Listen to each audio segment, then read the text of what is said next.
Hello, what's up mga ka-deserve? So this time, yung asawa ko na naman yung ipaprank ko sa ahas na to.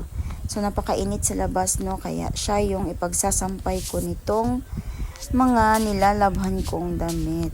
Kaya ilalagay ko dyan. Let's go!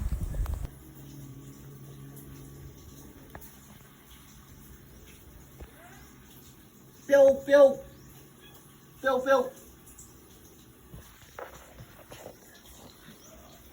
phiêu phiêu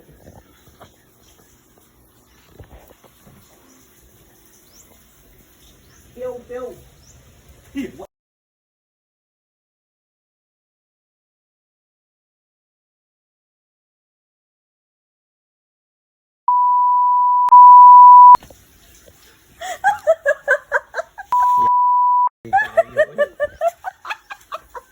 Ikaw may ikaw